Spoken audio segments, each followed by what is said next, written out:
बिस्मिल्लाहिर्रहमानिर्रहीम। अस्सलाम वालेकुम डे स्टूडेंट। मैं उम्मीद करता हूँ आप सब लोग खैर आफियत से होंगे। मौजूदा मुल्की हालात कोरोना वायरस से जो बने हैं उसकी वजह से हमें ऑनलाइन टीचिंग की तरफ जाना पड़ रहा है। ये आपके लिए एक नया एक्सपीरियंस होगा, बहुत सारे लोगों के लिए। मैथ को प्रेजेंटेशन में तमाम टॉपिक्स को पढ़ाना ये अपने आप में एक टास्क है। हम उम्मीद भी करते हैं और हम अपनी मुकम्मल कोशिश भी करेंगे कि इसको आपके लिए आसान बनाया जाए ताकि आप आसानी से इन चीज़ों को समझ सकें। इसके बावजूद अगर कोई कमी इसमें रह जाती है तो हर लेक्चर के एंड पर मेरी डिटेल्स दी गई हैं। आप उनके थ्रू सुबह 8 से शाम 5 बजे तक किसी भी वक्त मेरे से रब्ता कर सकते हैं। मैं आपकी रहनुमाई के लिए उन फोरम्स पर मौजूद रहूँगा और हम कोशिश करेंगे कि हम चीज़ों को बेहतर और अच्छे तरीके से प्रेजेंट कर सकें। So here we start to the course entitled Numerical Methods. The course code is Math 5140. This is for MS Mathematics at University of Education Lahore. I am Muhammad Umar Salim, your course instructor for Numerical Methods. It's a 3 credit course. No prerequisite required, but knowledge of linear algebra and numerical analysis you studied in BS or MSc program will be handy. The course objectives are at the end, students should be able to give reasons of studying numerical methods and to explain different types of numerical methods. Here are the course outlines consisting of 3 chapters. The first one is for the solution of simultaneous linear equations system. For that, we'll start from the vectors and matrix norms.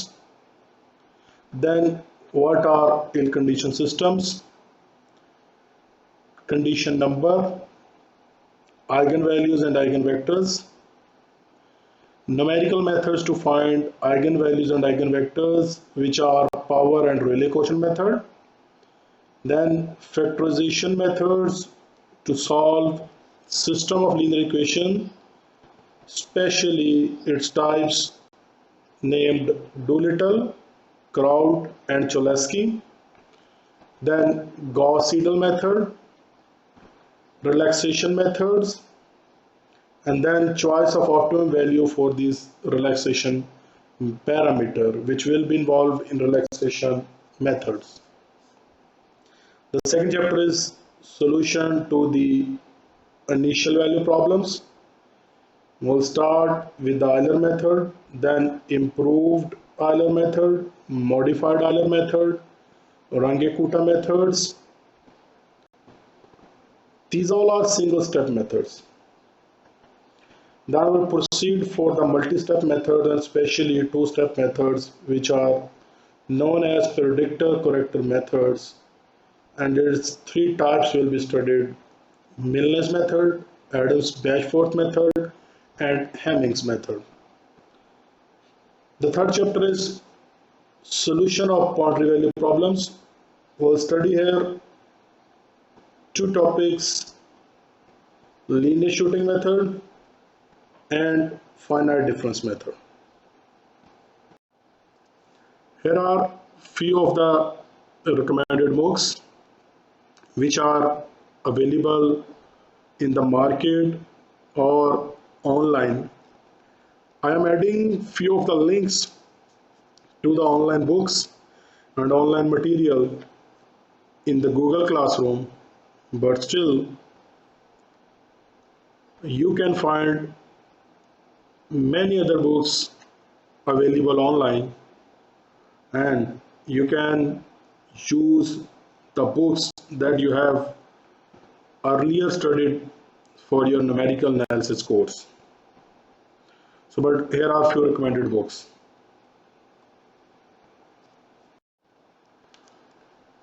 So I'm adding here few of the online links, so which will be helpful to you to get materials related to numerical methods. मगर ये ज़रूरी नहीं है कि आप सिर्फ इन्हीं links को यूज़ करें, आप इसके अलावा भी बहुत सारा ऑनलाइन मटेरियल असेस कर सकते हैं, मगर ये बात जहन में रखिएगा कि उस मटेरियल को असेस करते वक्त इस बात का आप ख्याल रखें कि वो सोर्स ऑथेंटिक होना चाहिए.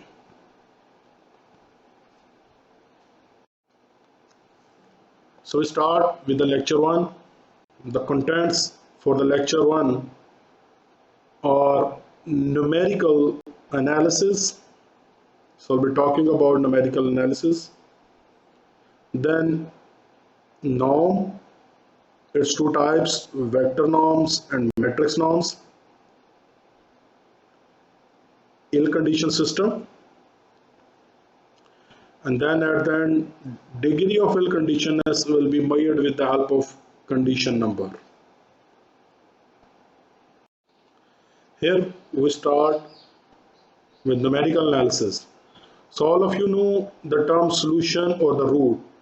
So root to the quadratic equation, solution. So this is a value which satisfies the given equation. In certain cases it's not a value but a function. For example, in differential equation, this will be a function which will be satisfying the given differential equation. So we called it solution. So there are two main types of solutions: analytical or the exact solutions, and numerical or the approximated or sometimes called the measured values.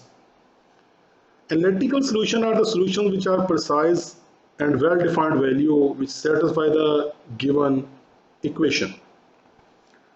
But numerical or approximated solutions are the guessed values which are near to the exact solution of the problem. But this is a guessed or the approximated value. So this numerical word means the approximated. So in numerical analysis, we study the approximation techniques to solve mathematical problems. So here the thing is we're taking into account the extent of possible error. इस बात को समझने के लिए मैं आपको एक सादा सी मिसाल देता हूँ. फॉर एग्जाम्पल, हमारे पास एक गन है और हमें कमरे में लगे दरवाजे को हिट करना है, शूट करना. तो गन की मदद से हिट करने के लिए दरवाजे को मैं सेंटर को टारगेट करूंगा, और अगर मेरा निशाना किसी भी डायरेक्शन में सेंटर से 1.5 फीट तक मिस भी हो जाए तो मैं फिर भी टारगेट को हिट कर लूँगा. अवे हो उससे तो मैं फिर भी टारगेट को हिट कर लूँगा. चलें, उसी गन की मदद से अगर मैं कमरे में लगे हुए बल्ब को हिट करना चाहूँ तो सेंटर का टारगेट लेते हुए मेरे पास ऑप्शन होगी 1.5 सेंटीमीटर की कि इतना निशाना मेरा किसी भी डायरेक्शन में ऊपर नीचे हो जाए तो तब भी मैं उसको हिट कर लूँगा. लेकिन अगर दीवार पे लगे हुए कील को उसकी मदद से शूट करें और सेंटर को टारगेट करें तो मेरे पास सिर्फ 1.5 मिलीमीटर की गुंजाइश होगी निशाना मेरा दाएं बाएं होने के लिए. तो ये वो पॉसिबल एरर का एक्सटेंट है. इसे हम बोलते हैं डिजायर्ड एक्यूरेसी, कि हमें किस केस में कितनी डिजायर एक्यूरेसी चाहिए। तो मिसाइल फायर करने के लिए एक्यूरेसी की नोयत कुछ और होगी, किसी और चीज को मीन्स मूव करवाने के लिए डिपेंड करता है कि हमें क्या डिजायर्ड एक्यूरेसी चाहिए। तो ये जो टेक्निक्स हैं ये उस एक्सटेंट ऑफ पॉसिबल एरर को कंसीडर करते हुए उसका सोल्यूशन पॉइंट आउट करती है। अब सवाल ये है कि हमें न्यूमेरिकल एनालिसिस की जरूरत क्यों है। तो न्यूमेरिकल एनालिसिस बेसिकली उन प्रॉब्लम से डील करती है जिनका एनालिटिकली सोल्यूशन या तो निकल नहीं सकता या it's very hard to solve them analytically. सवाल यह है कि जो सोल्यूशन निकला है वो अच्छा होगा या बुरा होगा, इसका फैसला किस चीज से होगा। तो इसका फैसला इस एरर से होगा। एरर निकालने के लिए हमें एग्जैक्ट वैल्यू चाहिए होगी, क्योंकि error is the difference between the exact and the approximated value.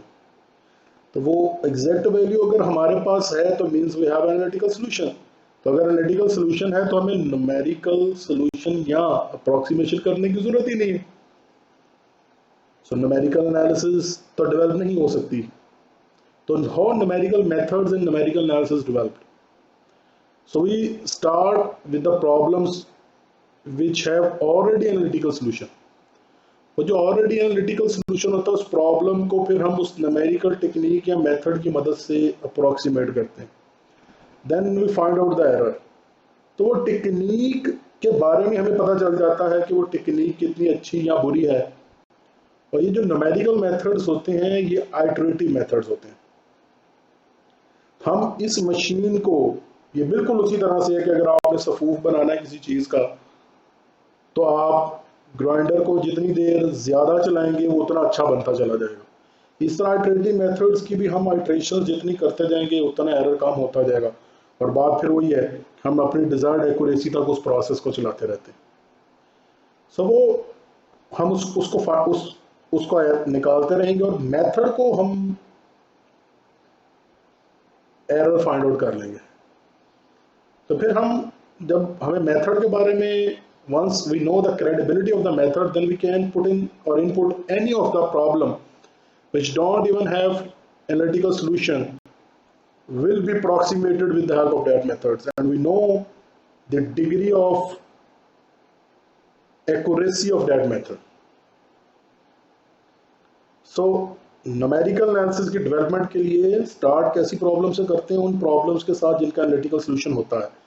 लेकिन फिर हम उन प्रॉब्लम्स को, जब मेथड्स को टेक्निक्स को डेवलप कर लेते हैं तो उन प्रॉब्लम को यूज करते हैं जिनका एनालिटिकल या मैथमेटिकल एनालिटिकल सोल्यूशन एग्जिस्ट नहीं करता या हार्ड टू फाइंड होता है, निकालना मुश्किल होता है।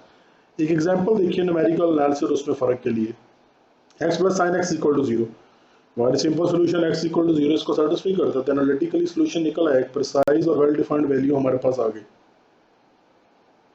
अगर आप दूसरी एग्जांपल पे देखिए तो ex plus sine x equal to 0, x 0 इस पे काम नहीं करेगा, x इक्वल टू 1 भी नहीं काम करेगा, x इक्वल टू -1 भी काम नहीं करेगा। तो हमें इसका रिजल्ट अप्रॉक्सीमेट करना पड़ेगा। और फिर आप डेसिमल एक्यूरेसी के मुतालिक जानते हैं कितने डिजिट्स मैच करते हैं जब आप आइटरेटिव टेक्निक को अप्लाई करते रहते हैं। तो error should be less than 0.5 into 10 raised to power minus k for k decimal accuracy, you all know it। So bisection method की मदद से हम इसका सोल्यूशन निकाल सकते हैं, गैस कर सकते हैं आइटरेटिव मेथड की मदद से। तो वो कोई ना कोई एक आसान आंसर आएगा जो एग्जैक्ट के करीब तरीन होगा। मतलब ये कि जब उसको हम इसमें सब्स्टिट्यूट करेंगे यहाँ पर तो एग्जैक्टली तो आपको 0 नहीं देगा बट 0 के करीब वैल्यू देगा बहुत। सो और बात फिर वही है कि उस प्रोसेस को हम उस वक्त तक चलाते रहेंगे उस मशीन को जब तक हमारी डिजायर्ड एक्यूरेसी ना आ जाए।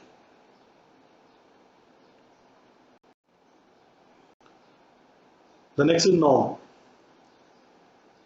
Let V be a vector space, it can be over any field K where K can be real or complex। Norm on V is a function from the vector space to the set of non-negative real numbers which satisfy the following condition. The first one is called positivity. This is x norm should be greater than or equal to 0, and it can be 0 only if and only if it's a null vector. The second property is scaling. So if we multiply vector x with a scalar lambda, then lambda x norm is equal to magnitude of that scalar and that vector norm. The third condition is triangle inequality. X plus y norm is less than or equal to x norm plus y norm. So if function from vector space to set of non-negative real numbers satisfying these three listed conditions, then this is called norm. For confirm condition 3, we can easily get x minus y norm is greater than or equal to x norm minus y norm. Now again the question is, why we need norms? Why we need norm function? So if we have the length of any rod, so you will get the magnitude as the length. But in case of multi-component entries like vectors and matrices, we actually need a way to express a measurement of its magnitude. For example, in vectors, you have vectors magnitude, which is sum of square of its all components, and then we take the square root. So this magnitude of vector satisfies all the conditions listed above, three conditions. So this is one of the norm function on vectors which will calculate the magnitude. But the question is this the only way? The answer is no. So there are so many ways. With the help of those we can express a vector magnitude. Oh, we'll talk about in the next slide. Similarly, for the set of real numbers or the vector space of real numbers, absolute value is one of the example of norm, and in case of complex modulus is the example of norm. So the first type, vector norms. This is a function from Rn to R if it satisfies the above listed three properties is called vector norm. So if you look here, so this is transforming or mapping the vector to a real number. In fact, the non-negative real number, because this condition is here, positivity condition is here. So if we take n is equal to 1, so this will be from R to R, and absolute value of the function will satisfy all above listed conditions. So this is one of the example of vector norm. So the most commonly used vector norm belongs to the family of P norms, or we call them LP norms, which are defined as xp is equal to summation I from 1 to n. xi are the components, take power of each component p and then take 1 by p to the whole power. So it can be shown that for any p greater than 0, this p norms define a vector norm since it satisfies all above three listed conditions. So here are vector norm types. There are many vector norm types. So but here we are interested only in the following LP norms which are of particular interest for us. So we put p is equal to 1 in the equation that we see in the last slide. So you will get x1 norm which is equal to summation xi, and which is the sum of absolute value of the components. So we called it first norm. So this satisfies all the listed conditions for the norm. If we put p is equal to 2, this is L2 norm, and we also called it Euclidean norm.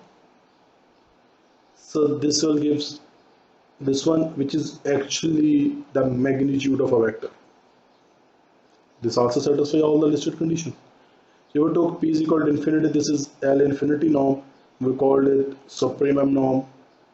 So this X infinity is maximum of the Xi modulus value.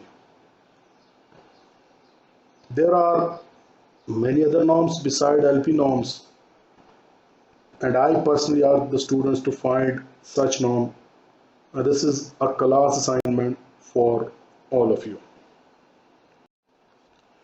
Example, consider vectors A is equal to this one, minus 3, 4, 5, 7, and B is equal to 5, minus 6, 7, minus 9, 10. The first norm is actually, the first norm was sum of Xi's modulus value. So we'll add all the absolute values of these values, 7 plus 5, 12 plus 4, 16 plus 3, 19. It will take square and sum and take square root of all these values, you will get 9.95. And we'll take absolute value of all these entries, and which one is the largest one? This is the 7 is the largest value. So this is the infinity norm. Similarly, we can check for the B. Matrix norms. So metric norm is a function from Rn cross M to non-negative real numbers set if it satisfies the following condition. So this is the same condition: positivity, then this scaling, and then this triangular inequality. This is a fourth condition for the matrix norm as well. So another property that is often but not always included in the definition of matrix norm is the sub-multiplicative property. This is if A is multiplied with matrix B, their norm should be less than A norms times B norm. So any vector norm induces a matrix norm. It can be shown that a given vector norm defined appropriately for m vectors and n vectors, the function from Rn cross M to R defined by supremum of Ax norms divided by X norm. Since A is a matrix and X is a vector, will multiply, will get a vector here. So this vector norm we have already studied. So vector norm divided by another vector norm, two answers. So this X should be non-zero, which can also be defined as maximum of Ax norm when we take X norm is equal to 1. This is a matrix norm. It is called natural or induced matrix norm. P is equal to 1, then LP norm is the maximum of column sums. So this is first x1 is equal to 1. So this is AX1 norm, which is what? This is maximum of column sum. These entries, summation runs from I1 to M. So row number is changing, means this is the entry of the column. So we'll sum up all the column entries and we'll choose the max of these sums after taking the absolute values. If we take P is equal to infinity, then infinity norm in case of matrix is known as maximum of row sum. So this is AIG summation result from J from 1 to N, and this is for all the rows. So you will add all rows entries absolute values and you will choose the max out of them.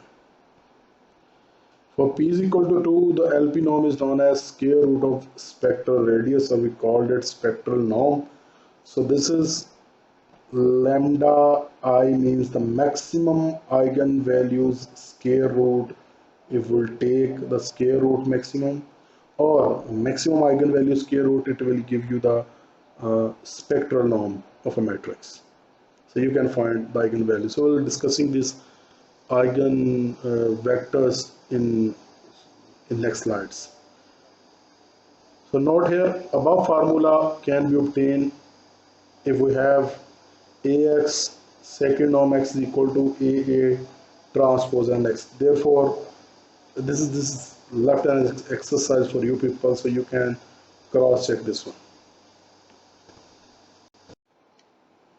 So examples, consider the matrix A is 0, minus 0.2, 0.4 and 0.5. So the first norm is, as we know, is the maximum of column sum. So 0 plus 0.4 will give you 0.4, and 0.2 and 0.57 will 0.5 will give you 0.7. So 0.4 and 0.7 max is 0.7. So this is the first norm to this matrix. The second norm is the eigenvalue to this matrix are 0.435 and 0.015. This one is the max, and we'll take the square root of this. You will get 0.66. Infinity norm is the maximum of row sum. So 0 plus 0.2 is 0.2, 0.4 plus 0.5 is 0.9.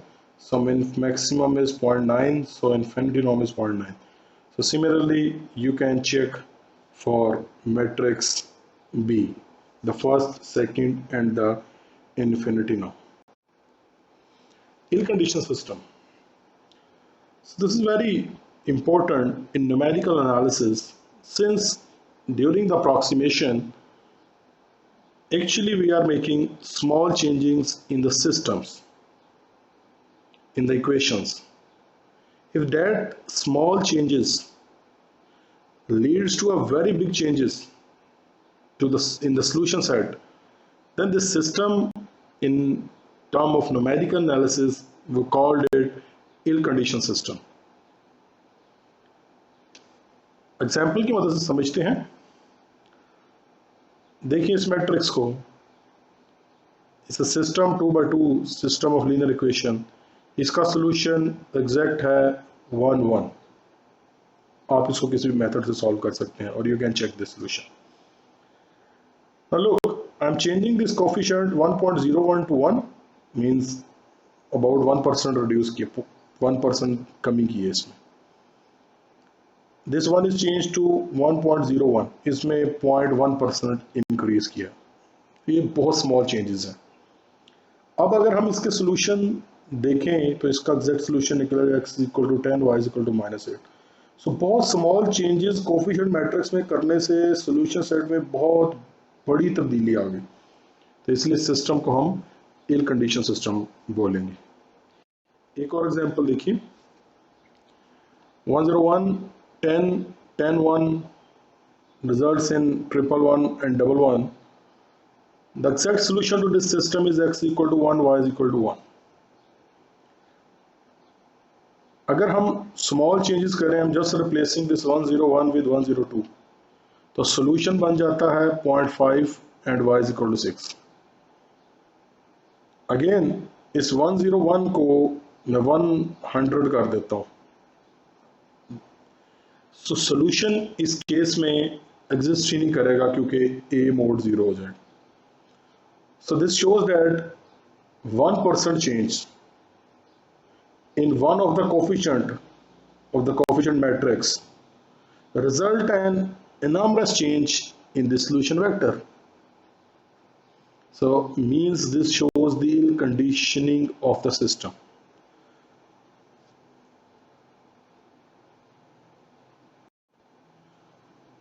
So condition number is what? A system is ill conditioned, so want to measure numerically the degree of ill conditionedness. So this condition number is an indicator or a value which shows the degree of ill conditioning of a system.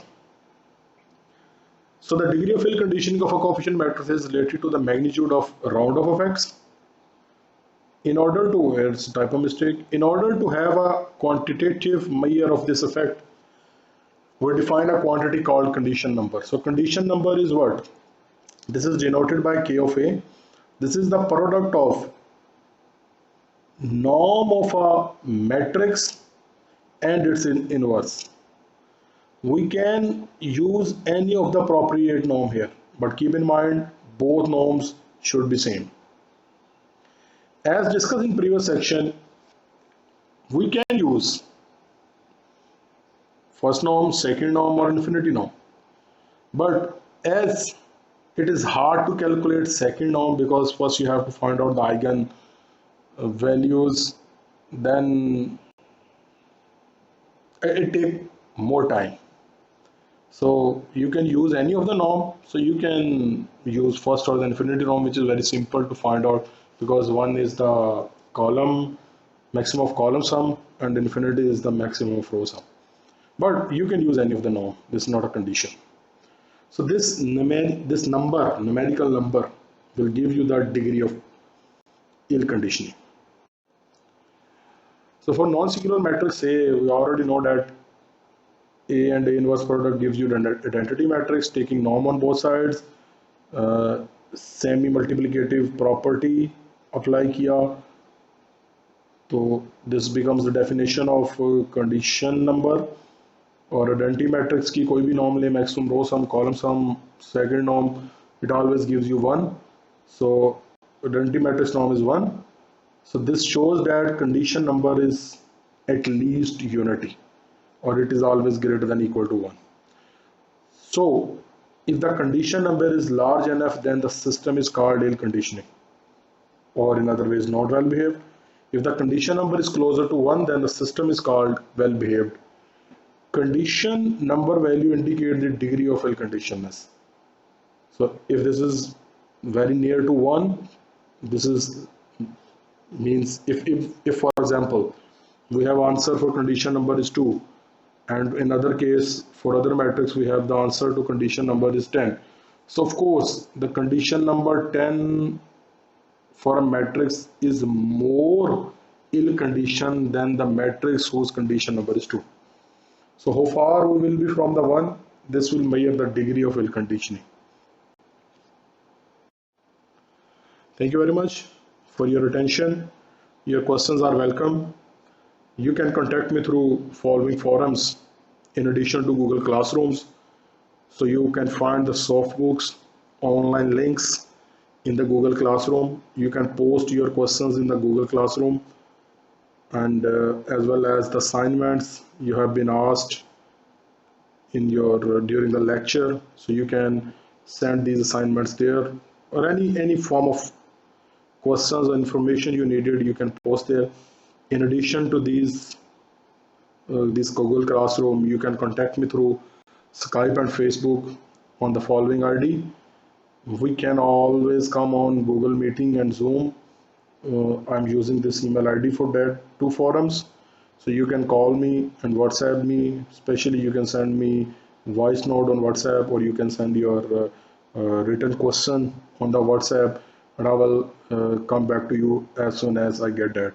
So you can contact me through telephonically from 8 a.m. in the morning till 5 p.m. anytime. So I will be at your disposal, and I will try my best to answer all your concerns, to answer all your questions. मैं एक और बात कहना चाहूँगा and पर कि ये MS class के लिए है और नया एक्सपीरियंस है ऑनलाइन टीचिंग का आप लोगों के लिए भी. तो काइंडली जो असाइनमेंट्स मेंशन की जाती हैं अपनी ऑनलाइन लेक्चर को, वीडियो लेक्चर को वहाँ पर पॉज कीजिए और अपनी असाइनमेंट को वहीं पर ही ऑन दैट टाइम सॉल्व कीजिए. If you could not get something you can write to me. लेकिन साथ साथ असाइनमेंट्स को करते जाइए, उन्हें वहाँ पोस्ट कीजिए. कोई चीज़ नहीं पता चलती तो I am at your disposal. So wish you good luck. Thank you very much. अस्सलाम वालेकुम. अल्लाह हाफिज़.